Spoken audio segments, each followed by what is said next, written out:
சட்டப்படியே ஒரு தவறாக ஒரு முடிவு எடுக்கிறார் அப்படிங்கும்போது, சட்டப்படியே தவறாக ஆக்ட் பண்ணுறார் அப்படிங்கும்போது, ஒரு இப்போ நாம் தமிழர் கட்சியில் ஒரு வழக்கறிஞர்கள் அணி இதை எப்படி எதிர்கொள்ள போகுது? நீங்கள் அவர்கள் என்ன சட்ட இல்லை, நாங்கள் ஒரு மெமரண்டம் தயார் பண்ணிட்டோம். அதாவது கொடுக்கலாம், புகார் கொடுக்கலாம் அப்படின்ட்டு முடிவு பண்ணிட்டோம். கான்ஃபிடென்ஷியலாக இருக்க வேண்டியது லீக் ஆகுதுன்னா திட்டமிட்டு எடுக்கப்பட்டிருக்கா அப்படின்ற கேள்வி இருக்குது.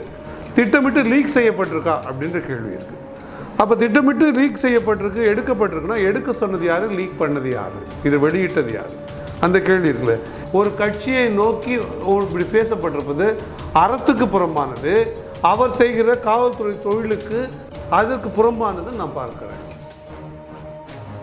இந்திய இறையாண்மைக்கு, இந்திய கான்ஸ்டியூஷனுக்கு உட்பட்டு ஒரு கட்சி அமைத்து அது தேர்தலில் போட்டியிட்டு பல தேர்தல்களை சந்தித்து இங்கே அங்கீகாரம் பெற்ற கட்சியாக 8.22 விழுக்காடு கட்சியாக வளர்ந்துட்ட ஒரு கட்சியை நீங்கள் ஒரு தீவிரவாத கட்சி போல காற்று முனைப்போட பேசுகிறீங்கன்னா உங்களோட உள்நோக்கம் என்ன? நாம் தமிழர் கட்சி ஒரு தடை செய்யப்பட வேண்டிய கட்சி போலவும் அதற்கு வேறு வேறு தீவிரவாத தொடர்புகள் இருப்பது போலவும் காட்டுகிற முயற்சியை நீங்கள் பண்ணுறீங்க. எல்லாத்தையும் தாண்டி எண்ட் ஆஃப் த டே நீங்கள் என்ன ஒரு ஐபிஎஸ் அதிகாரி தானே. நீங்கள் வானத்திலிருந்து குதித்த வேற்றுக்கிரகவாசியோ இல்லை எதையுமே தலைகீழாக செய்யக்கூடிய ஒரு நபரோ ஒன்றும் இல்லை. நீங்கள் எண்ட் ஆஃப் த டே நீங்கள் யூ ஆர் நாட் அபோவ் லா. நீங்கள் சட்டத்திற்கு மேலானவர் இல்லை. போன ஆண்டுக்கு முன்னே ஒரு அமைப்பு தடை செய்யப்பட்டது. அது தடை செய்யப்படுகிற வரை இல்லை தடை செய்யப்பட்ட பிறகு கூட ஏதாவது ஒரு ஐபிஎஸ் அதிகாரி அல்லது ஒரு ஐஏஎஸ் அதிகாரி அதை பற்றி விமர்சனம் வைத்தார்களா? அவர் all India civil service rules code of conduct rules 1968 மீறிட்டார். அவர் இன்டெகிரிட்டி, அவர் சீக்ரெசியை வெளிப்படுத்திட்டார். ஏன்னா இன்வெஸ்டிகேஷன் பற்றியெல்லாம் கூட பேசுகிறார். அப்படிலாம் வெளியிடக்கூடாது. நீங்கள் உங்கள் மனைவியோட உங்களுக்கு பிடிச்ச காதலியோடலாம் கட்டி பிடிச்சி அரைக்குறை நிர்வாணமாக எடுத்து போடுங்கன்ற. நீங்கள் அப்படி போட்டுக்குங்க. ஏன் அடுத்தவங்களோட ஆபாசத்துக்கு அலையிறீங்க?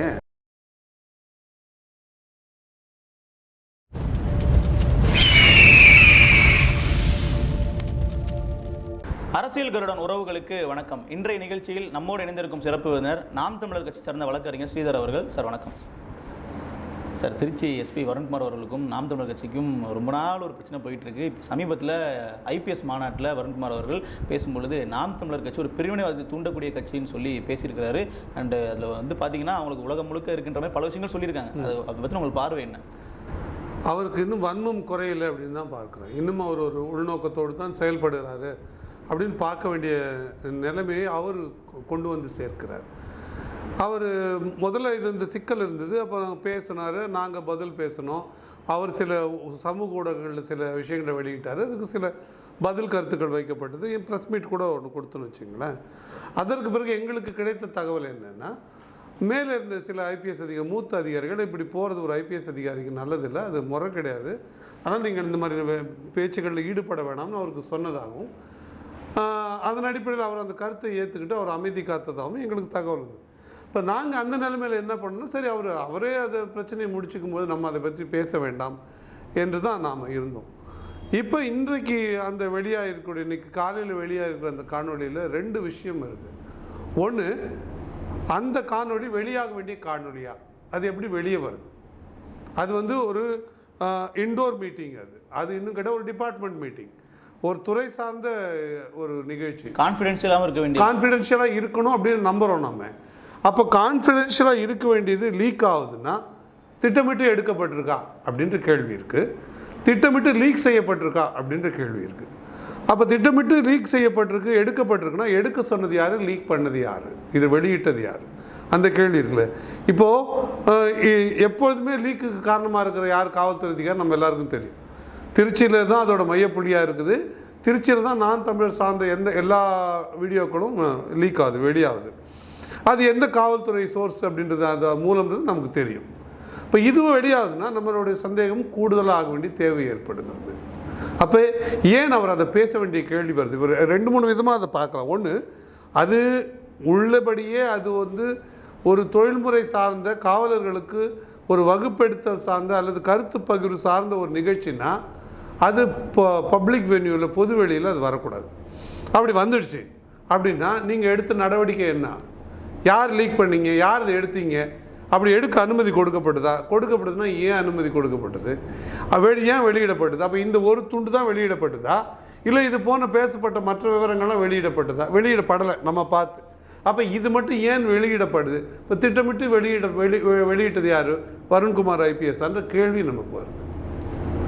அந்த அடிப்படையில் பேசுகிறோம். இன்னும் அதில் பேசியிருக்கிற வார்த்தைகள் இருக்குல்ல, ரொம்ப அப்ஜெக்ஷனபிளாக இருக்குது. அது வந்து குறிப்பிட்டு வந்து அவர் அந்த நிகழ்வு எதிர்க்குன்னா ஒரு சைபர் கிரைம் சம்மந்தமாக, இணையதள குற்றங்கள் சம்மந்தமான சவால்களை எப்படி சமாளிக்கிறது, அதை எப்படி கையாளுறது அப்படின்னு நிகழ்ச்சி. அதில் ஒரு குற்றம் எப்படி நிகழுது, அந்த குற்றத்தை தடுக்க என்ன வழி, குற்றம் நிகழ்ந்துட்டால் எப்படி கண்டுபிடிக்கணும், இந்த வழிமுறைகள் தான் பேசப்பட்டிருக்கணும். மாறா ஒரு கட்சியை நோக்கி இப்படி பேசப்பட்டிருப்பது அறத்துக்கு புறம்பானது, அவர் செய்கிற காவல்துறை தொழிலுக்கு அதுக்கு புறம்பானது நான் பார்க்குறேன். நீங்கள் கோட் ஆஃப் கான்டாக்ட்ஸ் படி நீங்கள் அப்படி பேசக்கூடாது. ஐபிஎஸ் ஆஃபீஸருக்கு all India civil service code of conduct இருக்குது. அப்படி இருக்கும்பொழுது நீங்கள் பல விஷயங்களை பேசக்கூடாது. இன்டெகிரிட்டியை வந்து அது கெடுக்கும், அவரோட நம்பகத்தன்மையை கெடுக்கும். அப்போ அப்படி ஏன் அவர் பேசினார், அப்படி பேசுறதுக்கு அவருக்கு உரிமை இருக்கா அப்படின்ற கேள்வி இருக்குது. இப்போ அவர் என்ன சொல்கிறாரு, நாம் தமிழ் கட்சி ஒரு தமிழ் சாவனிஸ்ட் கட்சின்னு சொல்கிறாரு. சாவனிஸ்ட் கட்சின்னு என்ன சொல்கிறார்? தமிழ் தீவிரவாதம் சொல்கிறாரா, தமிழ் வெறின்னு சொல்கிறாரா? அந்த மாதிரி தான் பொருள்படுது. அப்படிதான் அதுதானே கன்வே பண்ணுது. நான் சொல்லட்டுமா, ஒரு போலீஸ் சாவனிஸ்ட்டுன்னு நான் சொல்கிறேன். வருண்குமார் அவர்கள் ஒரு போலீஸ் சாவனிஸ்ட்டுன்னு நான் சொல்கிறேன், ஸ்டேட் சாவனிஸ்ட்டுன்னு நான் சொல்கிறேன். அரசுக்காக எதை வேணால் செய்யக்கூடிய ஆள், எதை வேணால் பேசக்கூடிய ஆளுன்னு நான் சொல்கிறேன். அரசுக்காக தான் பண்ணுறாருன்னு சொல்கிறீங்களா? ஆமாம், யாரோ ஒரு கட்சி நடத்துகிற அரசை திருப்திப்படுத்துறதுக்காக பேசுகிறான்னு நான் சந்தேகப்படுறேன். எனக்கு அவருக்கு அந்த உரிமை உண்டு. அவர் ஏன்னா அப்படி நேர்மையாக அப்பழுக்கு இல்லாமல் நடந்துக்கல. இப்போது எப்படி கண்டுபிடிச்சார் அவர்? இது வந்து it has got roots all over the world, sympathisers all over the world. உலகம் முழுதும் அதோடைய அனுதாபிகள் இருக்கிறாங்க அந்த கட்சிக்கு அப்படின்னு சொல்கிறாரு. சொல்லிட்டு கூடவே it has taken elements from எல்டிடின்னு சொல்கிறார். அப்படின்னா என்ன தகவல் அவர் சொல்கிறார்? பாசிட்டிவ் சென்ஸில் சொல்கிறார். அப்படின்னா ஒரு நேர்மறை சிந்தனையில் சொல்லுவார்னா அப்போ நம்ம என்ன எடுத்துக்கலாம்னா, எல்டிடியோட நேர்மையை கொண்டுகிட்டு இருக்காங்க, கட்டுப்பாட்டை கொண்டிருக்காங்க, எடுத்துக்கிட்டாங்க, ஒழுக்கத்தை கொண்டிருக்கிறாங்க, அதை எடுத்துக்கிட்டாங்க அப்படின்னு சொல்ல வரும். மாறா வந்து நீங்கள் எல்டிடி வந்து ஆயுத முறை அது முடிவுக்கு வந்துடுச்சு, அதில் அந்த வெற்றியை அடைய முடியலை, அவங்க அதை கைவிட்டுட்டாங்க. இங்கே தமிழ் நிலத்தில் அதையும் அந்த பிரச்சனை உட்பட பல பிரச்சனைகளை சேர்த்து, தமிழ் தேசியம் உட்பட எல்லாம் சேர்த்து இந்திய இறையாண்மைக்கு, இந்திய கான்ஸ்டியூஷனுக்கு உட்பட்டு ஒரு கட்சி அமைத்து அது தேர்தலில் போட்டியிட்டு பல தேர்தல்களை சந்தித்து இங்கே அங்கீகாரம் பெற்ற கட்சியாக 8.22 விழுக்காடு கட்சியாக வளர்ந்துட்ட ஒரு கட்சியை நீங்கள் வந்து ஒரு தீவிரவாத கட்சி போல் காற்று முனைப்போடு பேசுகிறீங்கன்னா உங்களோட உள்நோக்கம் என்ன அப்படின்ற கேள்வி வருது. அப்போ யாருக்காக இதை நீங்கள் சொல்கிறீங்க? ஒரு வேளை அப்படியே தரவுன்னு வச்சுப்போம், அப்படி தான் இது இன்ஃபர்மேஷன்னா நீங்கள் எப்படி அந்த தரவை வெளியிட முடியும்? நீங்கள் அந்த துறை சார்ந்தவரா? இப்போ இப்படி இருக்குன்னு வச்சுங்களேன், ஒரு எடுத்துக்காட்டுக்கு ஒரு விவாதத்துக்காக வச்சுப்போம், நான் எல்டிடியோட அதோட தொடர்புகளோட நாம் தமிழர் இருக்குது, இல்லை அது வந்து இந்த இந்திய கான்ஸ்டியூஷன் அமைப்பை தாண்டி செயல்பட முயற்சியில் ஈடுபடுதுன்னா அதை கண்டுபிடிக்க வேண்டிய வேலை யாரு? இந்த ஐஏஎஸ் அதிகாரி. இது கேள்வி கிடையாது. இந்த பொது மீட்டிங்கில் இந்த ஐஏஎஸ் அதிகாரிகளான கூட்டத்துக்குள்ளே பேச வேண்டிய வேலை கிடையாது. அதை கண்டுபிடிக்க வேண்டிய ஏஜென்சி யார்? இந்திய உளவுத்துறை கண்டுபிடிக்கணும். அதை வெளியிடலாமா? வெளியிட முடியாது. அதை வெளியிட உரிமை, அதை பற்றி பேச உரிமை இருக்குதா? இருக்குதுன்னு கண்டுபிடிச்சி உறுதியாகிடுச்சுன்னா நீங்கள் நிறுத்துறேன், அதை பேன் பண்ணுன்னு சொல்கிற வரைக்கும் நீங்கள் அதை பேசுகிற உரிமை இல்லை. அப்படி நீங்கள் பேசுகிறீங்கன்னா அர்த்தம்னா அந்த செய்தியை திட்டமிட்டே வெளியிடுறீங்கன்னு அர்த்தம், கசிய விடுறீங்கன்னு. அப்படி திட்டமிட்டே வெளியிட்டுன்னு என்ன சொல்கிறீங்கன்னா அதற்கான நடவடிக்கைகளை அரசு ஒருவேளை கண்டுபிடிக்குமானால் அதை தடுக்க ஒரு க்ளூ கொடுக்குறீங்க அப்படின்னு அர்த்தம். அப்படியும் எடுத்துக்கலாம், ஒரு விவாதத்துக்காக சொல்கிறேன். இல்லை மாறா நான் என்ன அதில் புரிஞ்சுக்கிறேன், ஒரு கட்சிக்காரன், ஒரு நாம் தமிழர் கட்சிக்காரனா சற்றேறக்குறைய 100க்கும் மேற்பட்ட ஐபிஎஸ் அதிகாரிகள் அங்கே இருக்காங்க. இந்தியா முழுவதும் வந்து ஐபிஎஸ் அதிகாரிகள் இருக்காங்க. அவங்க இந்தியா முழுவதும், ஏன்னா அது இந்திய பணி தான், ஆல் இண்டியா சர்வீஸ் தான், சிவில் சர்வீஸ் தான் அது.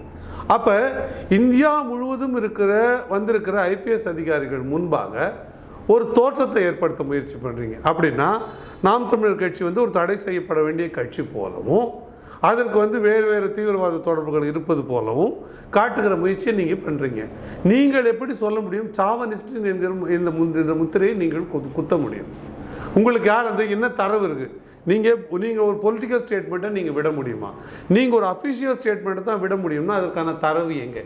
என்ன கண்டுபிடிச்சிங்க? இங்கே ஐஎன்ஏ விசாரித்தாங்க, இங்கே அந்த தென்னகம் விஷ்ணு தம்பியை, கார்த்திகை, துரைமுருகன் எல்லாரையுமே விசாரித்தாங்க.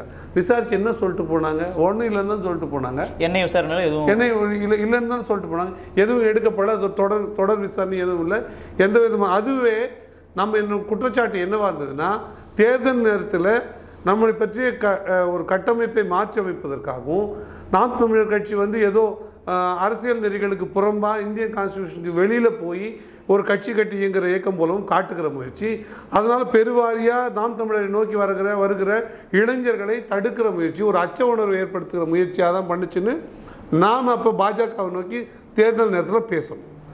அதற்கு பிறகு அதோட நடவடிக்கை ஒன்றும் இல்லை, எல்லாருமே விசாரணை செய்யப்பட்டு எந்த நடவடிக்கையும் இல்லை, கைவிடப்பட்டது. அந்த அந்த அந்த அந்த ஒட்டுமொத்த விசாரணையே கைவிடப்பட்டது. அப்படி இருக்கும்பொழுது எதன் அடிப்படையில் வருண் IPS அவர்கள் இந்த கேள்வியை முன்வைக்கிறார் அல்லது இந்த தரவை முன்வைக்கிறார்?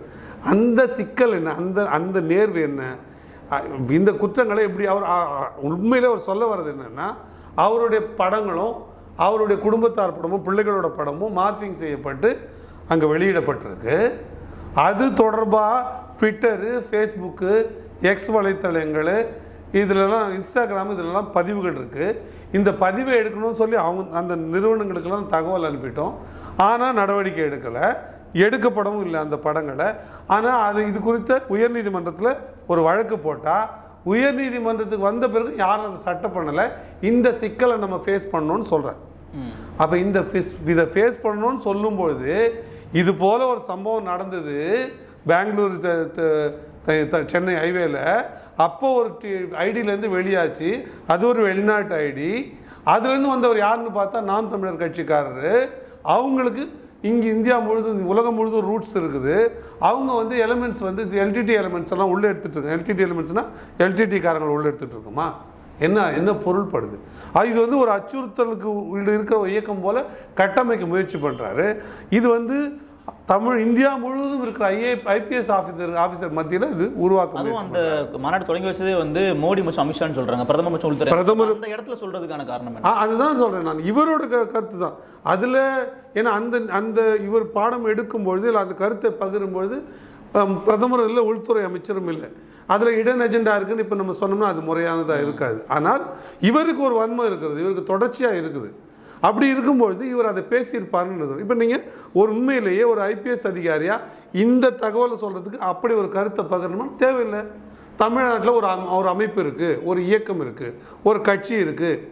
அந்த கட்சிக்கு சேர்ந்தவர் ஒருத்தர் வெளியிட்டிருக்காரு, அதோட தரவுகளை கண்டுபிடிக்க முடியல, நாங்கள் கேட்டோன்னு தான் சொல்லணும். இன்னொன்று, இவரோட தனிப்பட்ட புலம்பல் தான் இருக்கே தவிர அதில் அறிவுறுத்தல் இன்ஸ்ட்ரக்ஷனுக்கு ஒன்றுமே இல்லை. உண்மையிலேயே இன்வெஸ்டிகேட் பண்ணணும்னா இப்படி சிக்கல் இருக்குதுன்னு சொல்லணும்னா வெறுமனே தரவுகளை சொன்னால் போதும், அடையாளங்களை சொல்ல வேண்டிய அவசியம் இல்லை. அப்போ திட்டமிட்டே அவர் அடையாளங்களை சொல்கிறாருன்னா அவர் வன்மத்தோடு திரிகிறார் என்று பொருளாவது. அவருக்கு ஒரு அரசியல் அஜெண்டா இருக்குன்னு நான் பார்க்குறேன். இப்போ இதில் வந்து சீமான் அவர்கிட்ட இந்த கேள்வி கேட்குறாங்க, இந்த மாதிரி பண்ணியிருக்காங்கன்னு சொல்கிறதுக்கு நீங்கள் ஆஃப்டர் ஆல் ஒரு IPS அதிகாரி அப்படின்னு சொல்கிறாங்க, எங்ககிட்ட மோதாதீங்கன்ற மாதிரியும் சீமான் அவர்கள் சொல்கிறாரு. அதனுடைய சாராம்சம் என்ன? ஆஃப்டர் ஆல் அப்படின்னா எல்லாவற்றையும் தாண்டி, ஆஃப்டர் ஆல் அப்படி தான் அதோட அர்த்தம். ஆஃப்டர் ஆல்னு நீங்கள் உங்களுக்கு கீழ்மையாக போய் எடுத்துக்கணும்னா எடுத்துங்க. எல்லாவற்றையும் தாண்டி எண்ட் ஆஃப் த டே நீங்கள் என்ன ஒரு IPS அதிகாரி தானே. நீங்கள் ஒன்றும் வானத்திலிருந்து குதித்த வேற்றுக்கிரகவாசியோ இல்லை எதையுமே ஒன்று தலைகீழாக செய்யக்கூடிய ஒரு நபரோ ஒன்றும் இல்லை. நீங்கள் எண்ட் ஆஃப் த டே நீங்கள் யூ ஆர் நாட் அபோவ் லா. நீங்கள் சட்டத்திற்கு மேலானவர் அல்ல, இந்த நாட்டு விதிமுறைகளுக்கு தாண்டியவர் அல்ல. நீங்கள் ஒரு மனிதர் தானே, நீங்கள் சட்டத்துக்கு உட்பட்டவர் தானே, ஒரு ஆஃபீஸர் தானே, IPS ஆஃபீஸர் தானே. எவ்வளோ ஆஃபீஸர்களை பார்த்தோம், அவ்வளோ தானேன்னு கேட்குறாரு. அதை நீங்கள் எப்படி வேணால் எடுத்துக்கங்க. அது இழிவுன்னு எடுத்துக்கினா நீங்கள் எடுத்துங்க, அது உங்கள் விருப்பம். ஆனால் நீங்கள் IPS ஆஃபீஸர் தான், நீங்கள் அதில் பெருசாக அதில் சொல்லிக்கிறதுக்கு ஒன்றும் இல்லை. அப்படி தான் ஒரு கருத்து. இன்னும் நீங்கள் இதை எப்படி பார்க்கணுன்னா, இன்றைக்கு வந்து தமிழகம் முழுதும் நூற்றுக்கணக்கான IPS ஆஃபீஸர் இருப்பாங்க. ஆனால் தலைவர்கள் அப்படி இல்லை, நூற்றுக்கணக்கான கட்சிகள் இல்லை. ஒரு IPS அதிகாரி என்பவர் காசு வாங்கிக்கிட்டு வேலை செய்கிறவர், கொடுத்த வேலையை செய்கிறவர். ஒரு தலைவர்ன்றது கொள்கைக்காக உயிரை கொடுக்குறவர். இவரும் அவரும் எப்படி ஒரே தட்டில் இருக்க முடியும்? எல்லா அதிகாரிகளுமே சொல்கிறேன், எல்லா அரசியல் தலைவர்களுமே சொல்கிறேன், நின்றவர்கள் வென்றவர்கள் எல்லாரையும் நான் சேர்த்து சொல்கிறேன். எல்லோருமே வந்து பல IPS அதிகாரிகள் பல தலைவர்களுக்கு கதவு திறந்து விட்ட கதைகளை நம்ம பார்த்துருக்கோம். அது பணி நிமித்தமாக நீங்கள் எடுத்துக்கங்க. அதை நாங்கள் விரும்புகிறோன்னு சொல்லலை, அதை ஒருவேளை நாம் தமிழர் அதை விரும்புதானே, அதை ஏற்கலை, அதை மறுக்குது.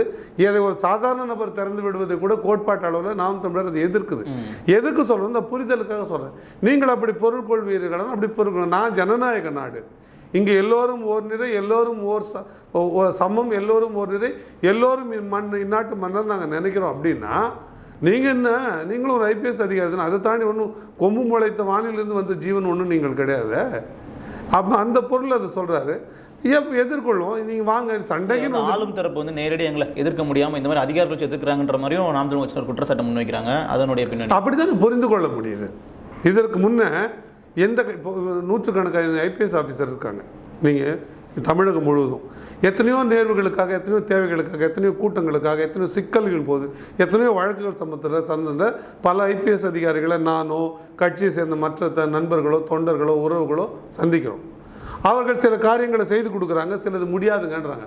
இல்லைங்க இது செய்ய முடியாதுங்க, இது எங்களுக்கு சரி வராதுங்க, எங்கள் டிபார்ட்மெண்ட் வேலை இல்லைங்க இது உங்களுக்கு கொடுக்கக்கூடாது, மேலேருந்து எங்களுக்கு ப்ரெஷருங்க, அனுமதி கொடுக்க மாட்டோம் அப்படின்னு சொல்கிற ஐபிஎஸ் அதிகாரிகள்லாம் பார்க்குறோம். அவர்களெல்லாம் நாங்கள் அப்படி சொல்லலையே. ஐபிஎஸ் அதிகாரிகள்லாம் அப்படி நடந்துக்கிறாங்கன்னு நாங்கள் குற்றச்சாட்டு சொல்கிறோமா? அப்போ இவர் அப்படி நடந்துக்கிறாருன்னா அப்போ இவரை பற்றி நாங்கள் அப்படி சொல்கிறோன்னா அவர் அப்படி நடந்து கொள்கிறார்ன்றது தான் உறுதி. அவர் அப்படி நடந்து கொள்ள வேண்டியது எனக்கு சந்தேகம் இல்லாத விதத்தில், எனக்கு பாதகம் இல்லாத விதத்தில், அல்லது என்னிடம் நேர்மையாக நடந்து கொள்ள வேண்டியது ஐபிஎஸ் அதிகாரியோட கடமை.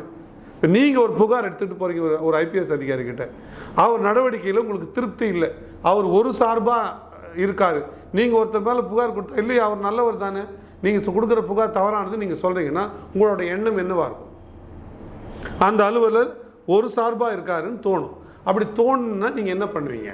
அவரோட மேலதிகாரிகிட்ட ஒரு சார்பாக இயங்குறாரு, இவர் சரியில்லைன்னு புகார் சொல்லுவீங்க. இப்படி சொல்லுவது நியாயம் என்றால் அந்த அதிகாரி ஒரு சார்பு இல்லாமல் நடந்து கொள்ள வேண்டியது கடமையாக இல்லையா? அந்த கடமையை வருண் ஐபிஎஸ் அவர்கள் செய்திருந்தால் இந்த நாங்கள் பேச வேண்டிய தேவை ஏற்பட்டிருக்காரு. அவர் தொடர்ச்சியாக நாம் தமிழர் நோக்கி அப்படி வன்மமாக வேறு எந்த கட்சியை பற்றி பேசியிருக்காரா? இப்போ நம்ம இப்படி கூட பேசுவோமே, சில இஸ்லாமிய அமைப்புகள் சில நாள் முன்னாடி தடைப்பட்டு செய்யப்பட்டதில் சில ஆண்டுகளுக்கு முன்னாடி போன ஆண்டுக்கு முன்னே ஒரு அமைப்பு தடைப்பட்டு செய்யப்பட்டது. அது தடை செய்யப்படுகிற வரை இல்லை தடை செய்யப்பட்ட பிறகு கூட ஏதாவது ஒரு ஐபிஎஸ் அதிகாரி அல்லது ஒரு ஐஏஎஸ் அதிகாரி அதை பற்றி விமர்சனம் வைத்தார்களா? இல்லை அரசியலுக்குள்ள அவங்க உள்ள வரவே மாட்டாங்க. வரக்கூடாது, இல்லை வரக்கூடாதுன்றது விதி. அது வந்து all India civil service code of conduct rules 1968 படி அது விதி. அது வரல. எதுக்கு நான் வித்தியாசம் சொல்கிறேன்னா, இப்படி அவர் பேசினார். இதே வருண்குமார் ஐபிஎஸ் அவர்கள் வேறு எங்கன்னா எந்த கட்சியை பற்றினா ரெஃபர் பண்ணியிருக்காரா? ஒரு இயக்கத்தை பற்றி, ஒரு லெட்டர் பேட் கட்சியை பற்றி பேசியிருக்காரா? ஒரே ஒரு ஆட்களை பற்றி பேசக்கூடாது சட்டம்னு சொல்கிறீங்க. ஏன் பேசினார்? 2 பாயிண்ட் பேசக்கூடாது. அப்படி பேசக்கூடாதுன்னா நாம் தமிழர் மட்டும் பேசியிருக்காரு, எல்லோரை பற்றியும் அப்படி பேசியிருக்காரான்ற கேள்வி. சமமாக வைத்து பேசியிருக்காரா? திமுக நிலைப்பாடுகள் எதுனா பேசியிருக்காரா? அதோட ஏன் அப்போ நம்ம என்ன சொல்றோம்னா, அவர் குறிப்பாக நாம் தமிழரை நோக்கி அவர் நகர்றாரு. அவர் எந்த காரணத்தினாலும் நகர்றாரு, அவரோட பின்புலம் என்ன, யாரோட மருமகன் சொல்லி அவர் நகர்றாரு, அவர் என்ன சமூகம், இதெல்லாம் எங்களுக்கு தெரியும். சட்டப்படியே ஒரு தவறாக ஒரு முடிவு எடுக்கிறார் அப்படிங்கும்போது, சட்டப்படியே தவறாக ஆக்ட் பண்ணுறார் அப்படிங்கும்போது, ஒரு இப்போ நாம் தமிழர் கட்சியில் ஒரு வழக்கறிஞர்கள் அணி இதை எப்படி எதிர்கொள்ள போகுது? நீங்கள் அவர்கள் என்ன சட்ட இல்லை, நாங்கள் வந்து 2 மாதத்துக்கு முன்னாடியே நான் கூட ஒரு ப்ரெஸ் மீட் கொடுத்தேன். ஒரு மெமரண்டம் தயார் பண்ணிட்டோம். அதாவது கொடுக்கலாம், புகார் கொடுக்கலாம் அப்படின்ட்டு முடிவு பண்ணிட்டோம். அது வந்து UPSC, union public service commission, home ministry Delhi, இங்கே இருக்கிற secretary home minister, governor, president, இவங்களுக்கெல்லாம் ஒரு representative, chief justice of India and chief justice of Tamil Nadu, இவங்களுக்கெல்லாம் ஒரு மெமரண்டம் தயார் பண்ணிட்டோம், கொடுக்கணும். ஏன்னா அவங்க தான் இதில் வந்து அப்ராப்ரியேட் ஆக்ஷன் எடுக்க தகுதியான ஆட்கள். ஏன்னா எல்லாரும் அது நடவடிக்கை எடுக்க முடியாது ஐபிஎஸ் ஆஃபீஸர் மேலே.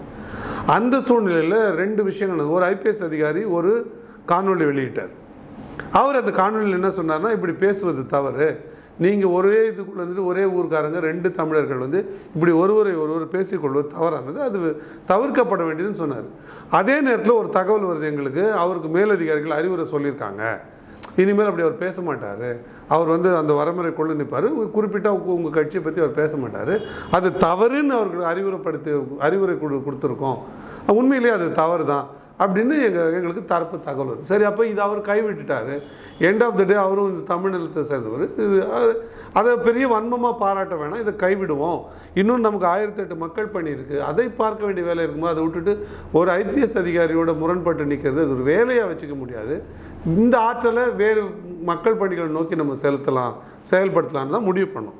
இப்போ இந்த காணொளி மூலமாக என்ன தெரிய வருது அப்படின்னா, அவர் ஒரு அஜெண்டாவாக வச்சுருக்காரு, அது மனசுக்குள்ளே அது ஒரு கோட்பாடாக கொள்கையாக வச்சுருக்காரு, அதை வன்மமாக வளர்க்குறாரு. அப்படி இருக்கும்போது நம்ம அதை அப்படி கைவிட முடியாது. இப்போ அடுத்து என்ன பண்ண? அப்போ அடுத்த முறை நம்ம என்ன பண்ணோம், இது குறித்த புகார்கள் அளிக்கணும். புகார்கள் அளித்து அவர் மேலே நடவடிக்கை, 2 விதமான நடவடிக்கைகள் அவர் மேலே கோரணும்னு ஒன்று முடிவு பண்ணுறோம். ஒன்று, அவர் all India civil service rules code of conduct rules 1968 மீறிட்டார். அவர் இன்டெகிரிட்டி, அவர் சீக்ரஸியை வெளிப்படுத்திட்டார். ஏன்னா இன்வெஸ்டிகேஷன் பற்றியெல்லாம் கூட பேசுகிறார், அப்படிலாம் வெளியிடக்கூடாது. அவர் ஐஓவே கிடையாது, அவர் சூப்பர்வைசிங் அத்தாரிட்டி தான். ஒரு கமிஷனர்ன்றவரோ ஒரு எஸ்பின்றவரோ சூப்பர்வைசிங் அத்தாரிட்டி தான்.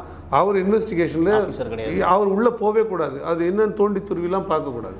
அதில் வேறு அசிஸ்டன்ஸ் தேவைப்பட்டால் மற்ற விஷயங்கள் தான் அவர் உதவி பண்ணலாம். அப்படின்னா அவர் எப்படி அதுக்குள்ளே தலையிட்டு தெரிஞ்சுக்கிறாரா? இன்னொன்று, பல காணொலிகள் காணா போயிருக்கு திருச்சி சரகத்திலேருந்து.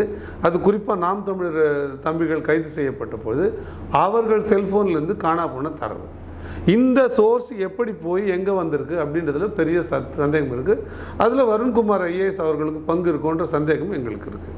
இதை இன்வெஸ்டிகேட் பண்ணுங்கள். இது சோர்ஸஸ், ஏன்னா இப்போ பொது வெளியில் வருது, சில ஊடகங்கள் அதை வெளியிடுது, லீக்டு வீடியோஸு, லீக்டு ஆடியோஸுன்னு வெளியிடுது.